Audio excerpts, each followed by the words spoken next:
What's up guys, this is Coach Donny with ElevateYourself.org. Welcome to Volleyball Coach Reacts to Haikyuu, Season 1, Episode 11. If you're new to this channel and want to improve your volleyball skills, make sure that you check out my volleyball tutorial playlist linked below, as well as my jump training playlist to help you increase your vertical jump. Also, don't forget to subscribe to this channel and click that notification bell so you never miss a Haikyuu reaction video. I'm glad you enjoyed the cutscene images when I pause for commentary, as well as my volleyball stories. My goal is to make you feel like you're right here watching the episode with me. Thanks for clarifying that Hinata no longer thinks that being a decoy is uncool, because he's the first and biggest threat on the team that the other opponent has to focus on. I figured that's what Coach Ukai meant when he said how cruel when referring to Kageyama and Hinata and how they were meant to play together but didn't meet until high school. But maybe they wouldn't have developed their individual personalities as much if they did meet earlier. Think about the key moment where no one wanted to hit Kageyama's set in his middle school volleyball game.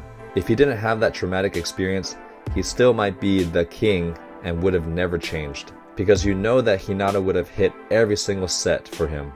Sometimes we don't change until it hurts. Some of you notice that I do talk a bit choppy and have to edit my talking a lot just to make it somewhat smooth. I am the first to admit that I am not the best speaker, especially in front of a camera. I agree that I do sound a little awkward, and believe me, I'm actually trying to sound natural. I'm definitely a much better writer than I am a speaker, which is why you should join my Patreon so you can read my monthly private blog, which I really enjoy writing. Even though I'm not the best speaker, I've actually been able to make a career out of teaching, coaching, and growing a YouTube channel with over 370,000 subscribers. I'm telling you this not because I'm trying to brag, but because I want to encourage all of you listening out there that if you're passionate about something, it doesn't matter if you're good at it or not. The most important thing is that it makes you happy. As long as you're willing to put in the work, you'll definitely get better and eventually be good at it. I'm not the most natural speaker, as you can see, but I've built several successful careers that require a lot of public speaking because I just love doing those jobs. So instead of thinking of reasons why you cannot do something, you should always be thinking of how you can do something. This is such a powerful statement from Kageyama.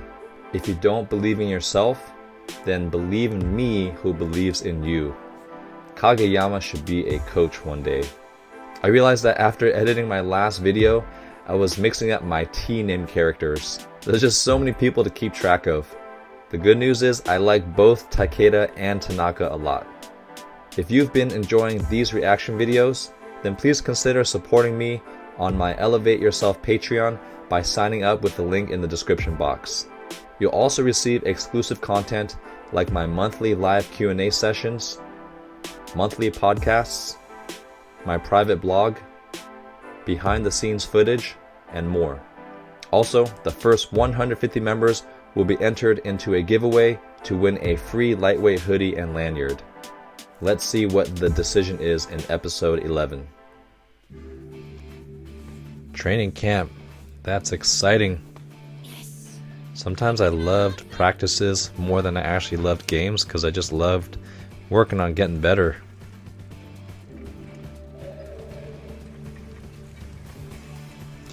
This guy's dedicated, coming from the mountain every day. That's probably why I jump so high, because his legs are so strong. Yeah, it is exciting to see everything come together. Dude, that's a steep hill.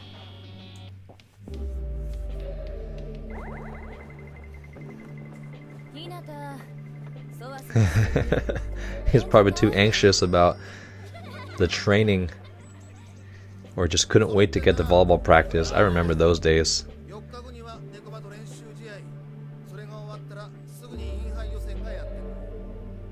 Inter-high school tournament. I think that's one of the biggest events in Japanese volleyball.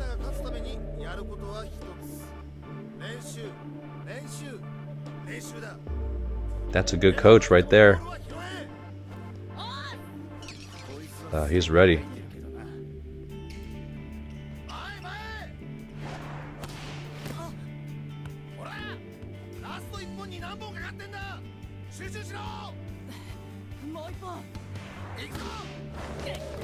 Ooh.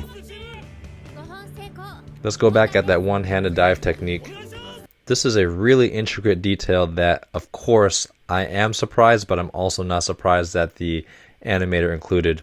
So when you're digging with one arm, a lot of people make the mistake of putting their thumb forward, so you end up passing with the thinner bony part, and you see how this is a smaller surface area. Now when you're passing with your platform, you want the largest surface area possible, so you actually want to turn your palm up and have your palm face the ball so that you get the flattest part of your forearm. And you see in this view, you'll see his palm turned forward, exactly as you should when passing with one arm. Really incredible small detail, but very important, especially for all those liberos out there. Yamaguchi, I gotta remember his name. He's tired getting off the court. Ooh, Daichi time.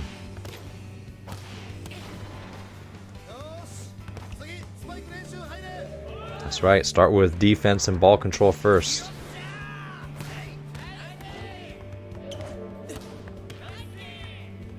Everyone's so encouraging. Nice swing, nice kill.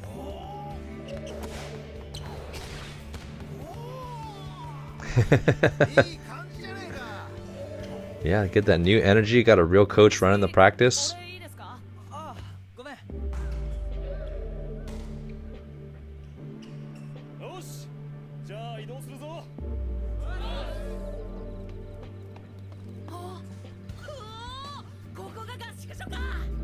Are they in a different location? So maybe they're sleeping over somewhere for the training camp? Okay, so it is the training camp. Slovenly bunch.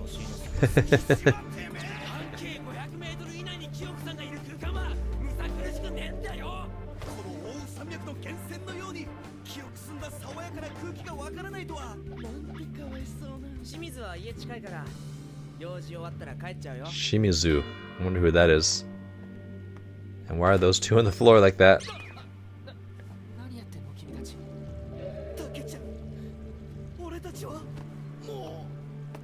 What's wrong with them? Oh, they look like zombies. But refreshed when they see all the delicious food, or maybe the hot girl.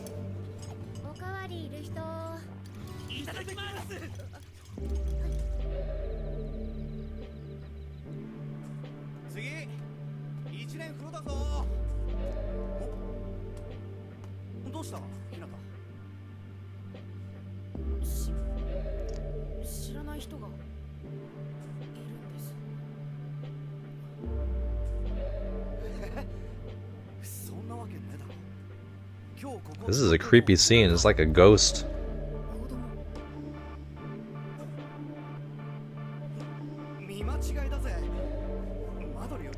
It's like the Ring.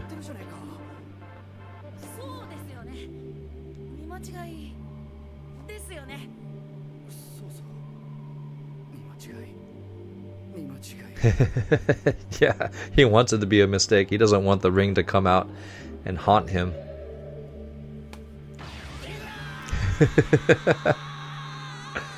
Of course, it's got to be scary Kageyama.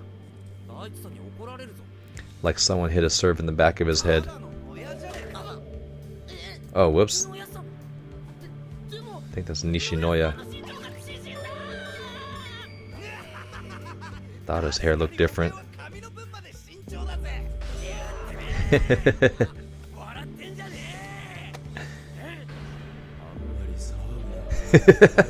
Everyone looks so creepy at nighttime.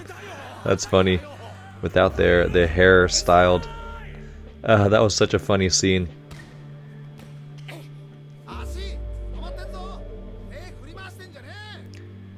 I don't know why they're in a different location, or maybe they're just sleeping over at the school.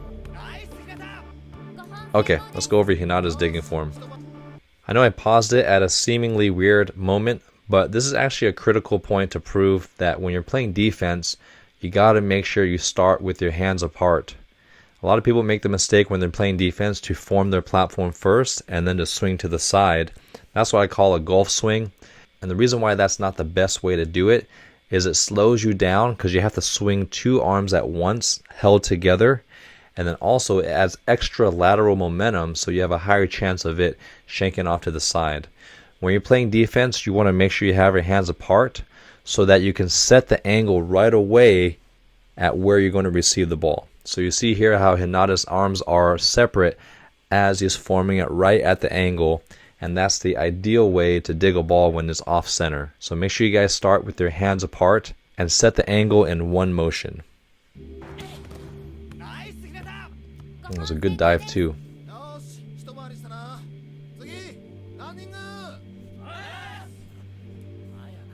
Oh no, don't tell me they're going to be jogging. Frequent jogging is not good training for volleyball conditioning.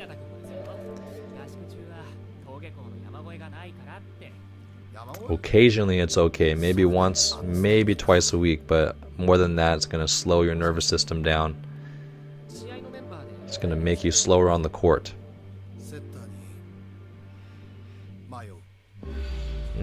Undecided about the setter. Yeah, a lot of the setter choices are based on how you connect with the hitters, not necessarily the individual talent.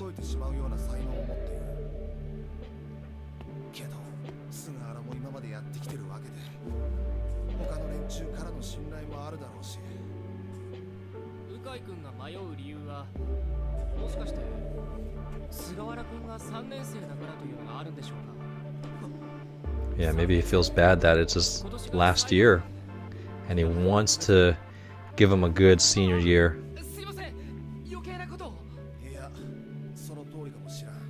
Maybe you feel guilty for starting someone who's younger.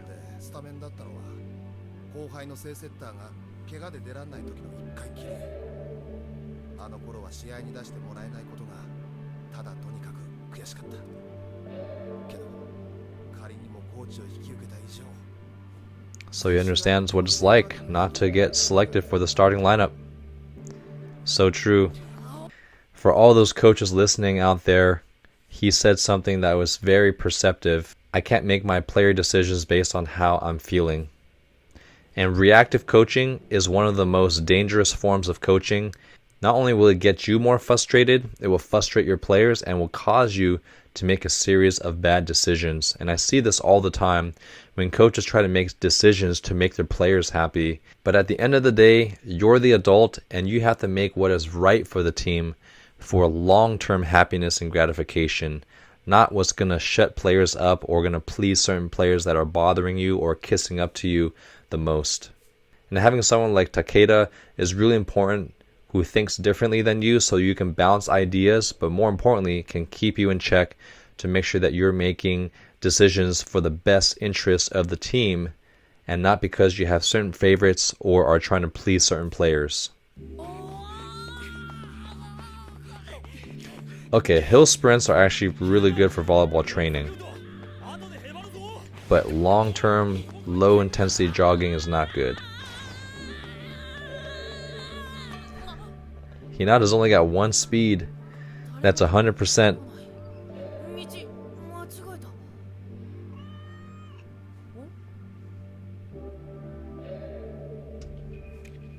Who's this?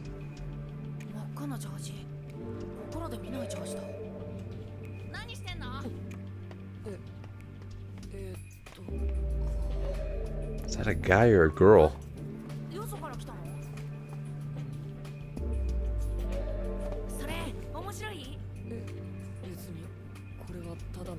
What's interesting is even he's wearing A6 shoes. Maybe because he's also a volleyball player. Ah. Oh my gosh. Can't believe I predicted that.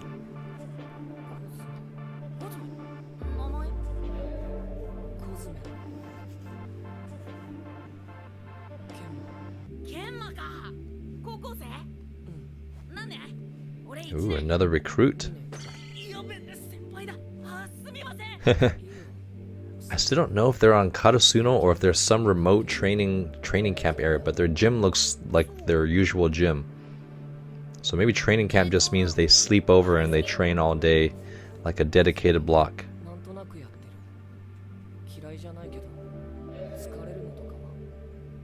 I don't like getting tired. Oh, definitely know some of those players.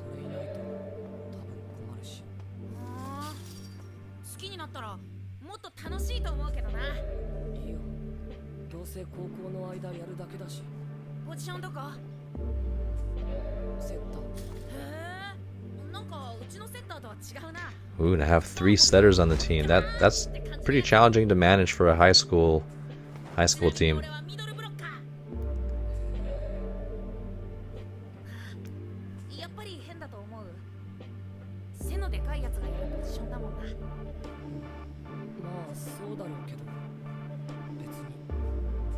He's gonna fit right in.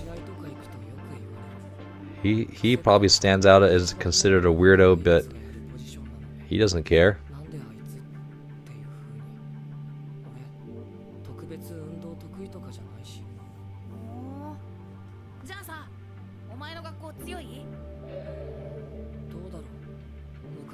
It's kind of rude that he's not looking at Hinata and on his phone while talking to him. I can't stand that as a high school teacher and high school coach when kids don't make eye contact and they're on their phones all the time.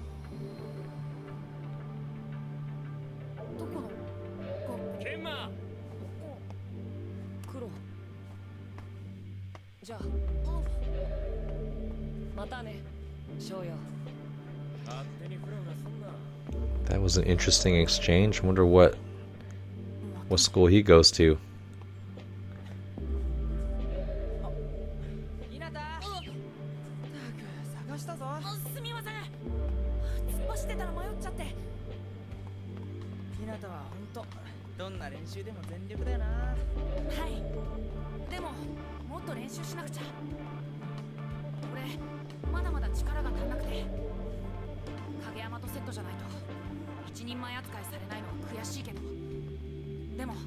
Very perceptive. He wants to be his own person and doesn't want to always be associated with Kageyama.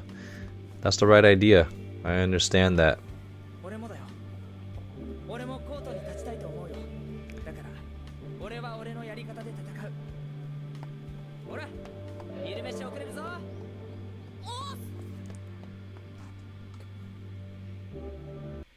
Something that Suga said that we can all learn from. He said, I want to fight my own battles in my own way. Competition within a team is very healthy. Now, the type of way you compete within your team is different than how you compete against your opponent. But there is a lot of overlap. The most obvious form of competing within your team is fighting for a spot on the court, especially for someone who plays your same position. And it's really important that a coach provides a fair environment for players to fairly compete. That means all the players have to meet a minimum standard before being evaluated for playing time, like showing up to practice, finishing the same drills, performing the same skills, and so on. And plus, when you have someone to compete against and feel challenged by at practice, that's going to push you even harder. So I want to encourage you guys to pick that one person to chase after, even if they're not in your same position. Find ways to compete against your team to make yourself better.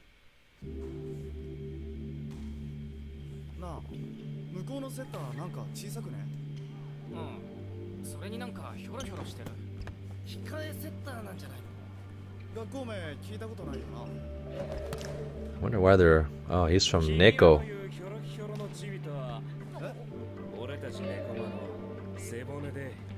Oh, another K-pop hair.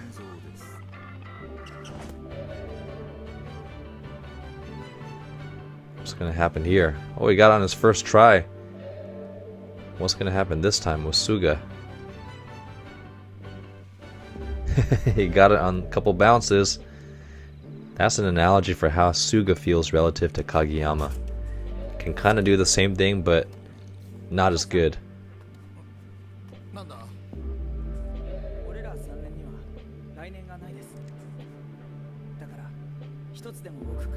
Oh, it's gonna put even more pressure for Ukai to try to start him.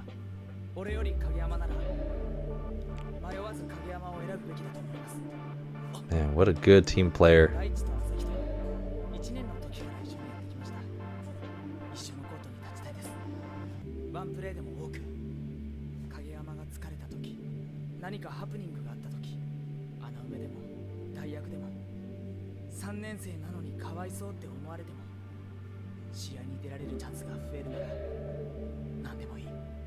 He just wants a fair opportunity and a few moments where he can enjoy the time with his longtime teammates. But he's also not asking for any favors if Kageyama is better.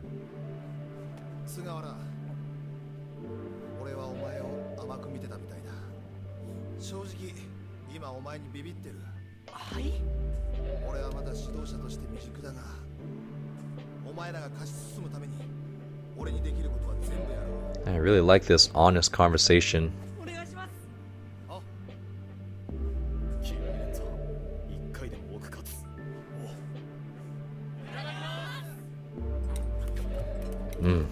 One of my favorite things is shoveling rice in my mouth, especially when there's good gravy.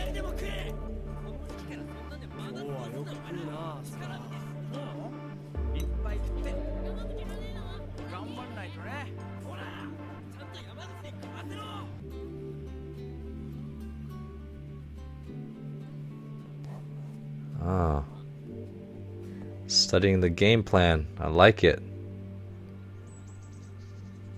He knows he's not as physical as Kageyama, so he's got to beat him with the mental edge.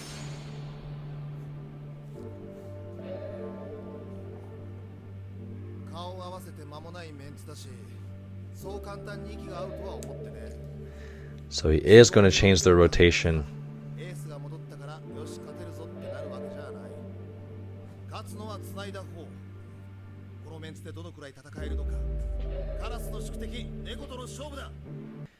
So now I think I started to understand when the anime uses the word connect, because Ukai said the team that wins connects. And I want to expand upon that. I would rephrase it, at least what we call it in America, is the team that often has the best chemistry usually wins. And I've seen this time and time again.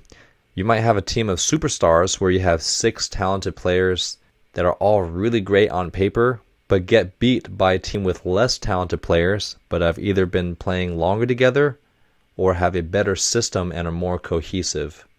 So team chemistry is so critical for team performance. Chemistry really comes out with your hitter-setter connection, because you can have a great setter and a great hitter, but if they don't know each other's tendencies, you're not going to get that great connection. Or when a ball goes between 2 players, you don't have time to always call mine or to decide who's going to get it. When you've been playing with another person for a while, or you have a system that sets up who's going to get it, then you know who's going to pass the ball in those moments. So how do you develop chemistry? We'll see what Coach Ukai is doing before I add my own 2 cents. Equipment room. Let's see if Nishinoya is going to break another broom. Why is he sweating?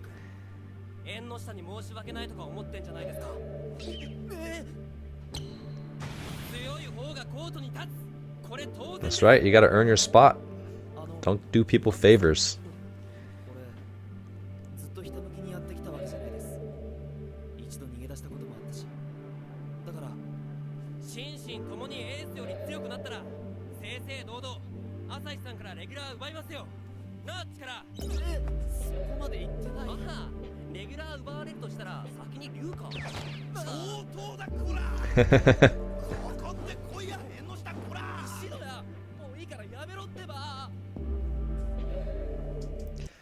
That's so true. And I know it might seem like Nishio is kind of just poking at people and making sure everyone's on their toes and maybe being a little arrogant. But he's saying something very, very, very truthful that we all need to understand no matter what team sport we play. The moment you get comfortable and think you deserve to be a starter just because you've always been a starter, that's when one of your teammates who's been working their butt off trying to get better is going to sneak into the lineup and then put you on the bench. I've seen that happen a lot, especially on my teams where I don't really like to use the term starters, because every game and every practice is a new opportunity to prove yourself, and we tend to get worse when we get comfortable. So always stay on your toes and work hard to get better, like someone is trying to steal your position, because someone probably is.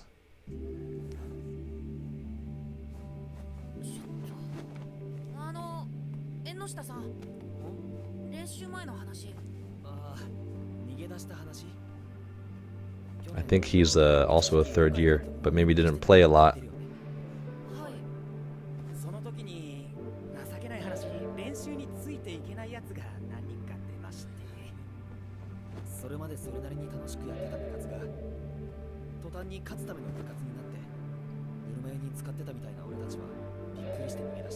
Yeah, I've seen that happen too. Ah, makes me feel sorry for these guys based on their facial expressions.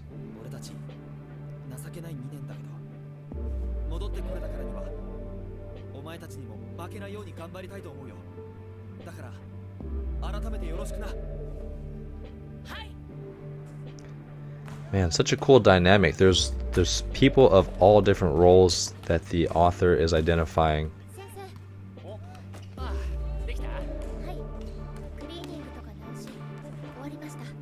The uniforms with collars on them. Damn, that reminds me of my high school uniform. So appropriate.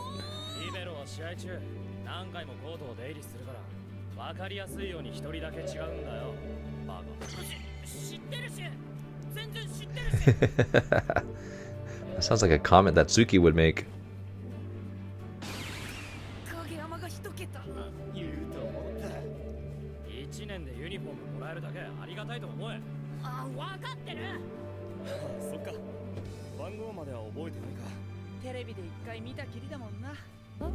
Oh, number 10 is the little giant. No way.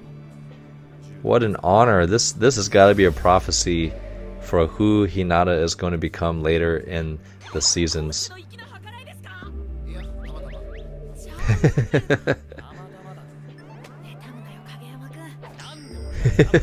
Don't be jealous.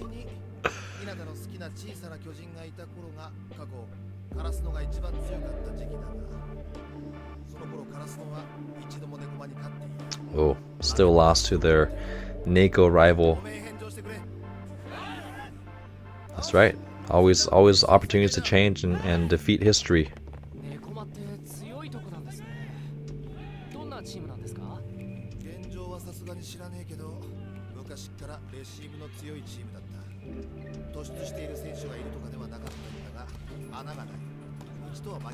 A complete team.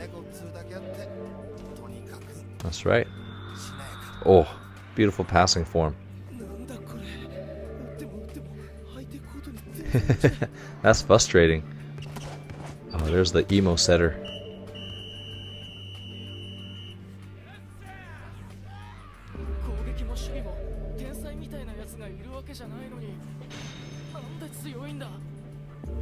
And they all have cool hair. You got a mohawk, got a couple K-pop hairs.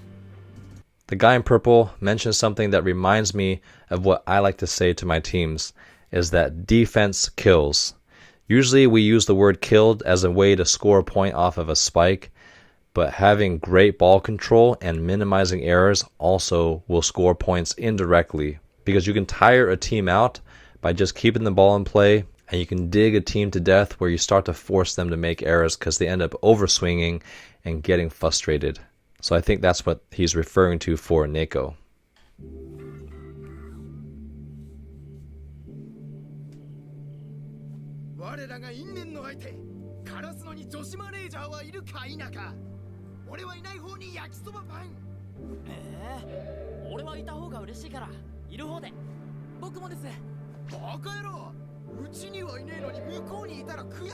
Why are they talking about bread? They're talking about the manager.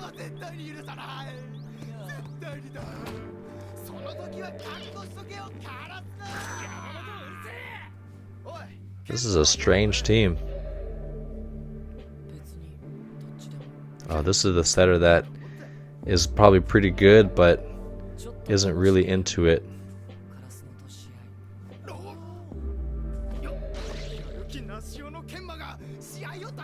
And everyone knows that on his team that he's just kind of there.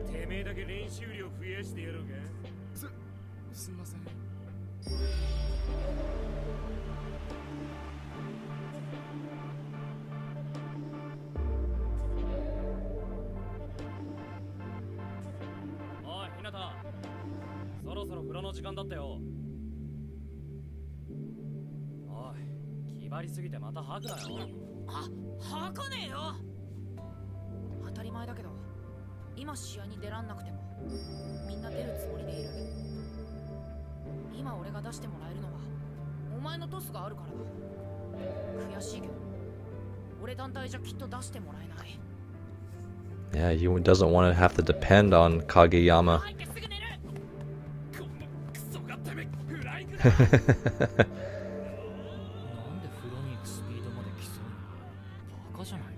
Yeah, they're always competing against each other. That's how you make each other better.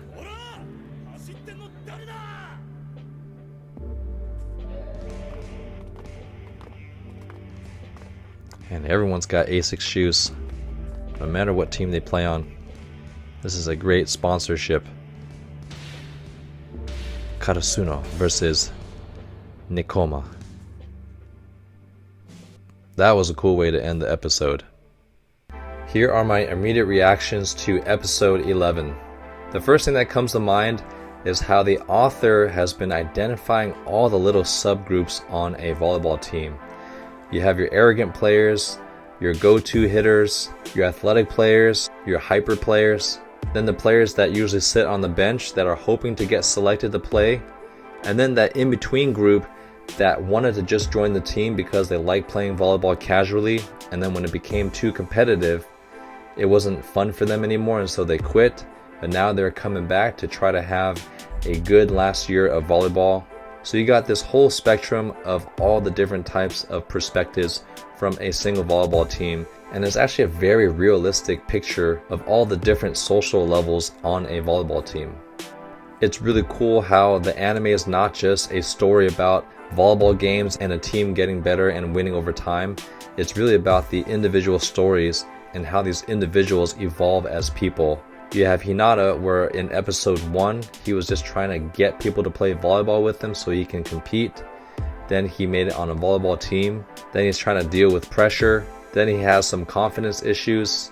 Then he gains confidence by knowing he can spike anywhere as long as Kageyama is a setter, and he wants to be good enough where he doesn't have to depend on Kageyama. So that's some amazing character development in just 10 episodes. Another interaction that stood out to me was when Suga talked to Coach Ukai and spoke honestly about his perspective and where he's coming from, and how although he wished he could play a lot, being a third year and having good chemistry with his longtime volleyball friends Daichi and Asahi, he also understands that Kageyama is a very good setter and has a very good chance of starting over him and playing more than him, but also reminding the coach that he's still going to work hard and be ready to be that starting position. And Coach Ukai also had an honest response and admitted to Kageyama that he's not the most experienced coach, but he's going to do everything he can to try to get the team to a most competitive position. And he also told him that he underestimated Suga's setting ability, which I'm sure gave Suga a lot of confidence. So players, if you're concerned about your playing time or don't know where you stand, it's very important to talk to your coach and have a conversation. For one, it communicates to the coach that you are serious about working hard enough to be selected to play, but also it helps you understand the coach's expectations for you on a deeper level instead of always going back and forth and playing this guessing game. I'm excited to see how Karasuno is going to fare against Neko, because Neko with their incredible ball control, and then Karasuno with a pretty interesting offense with Hinata on these unpredictable quick attacks. Now Asahi's back on the team, and so you have that powerful hitter. Then you have Tanaka, who can also crush it, and Daichi, who's just great at passing and just an overall smart player, and then Nishinoya, who probably has just as good ball control as Neko. And don't forget Tsuki, who can put up a pretty decent block, and if you set him a good quick set, he could probably put it away. So that will be an interesting battle, and I'm sure that Neko also has their own hitters and they're not just all defense. If you're going to have a mohawk and all this crazy hair, you better be pretty dang good. I hope you guys enjoyed this reaction video. We only have a few more spots in our giveaway where the first 150 members who join our Patreon will have a chance to win a free Elevate lightweight hoodie and lanyard. So make sure that you sign up for the Patreon linked below. Thanks for watching, and I'll see you guys in the next video.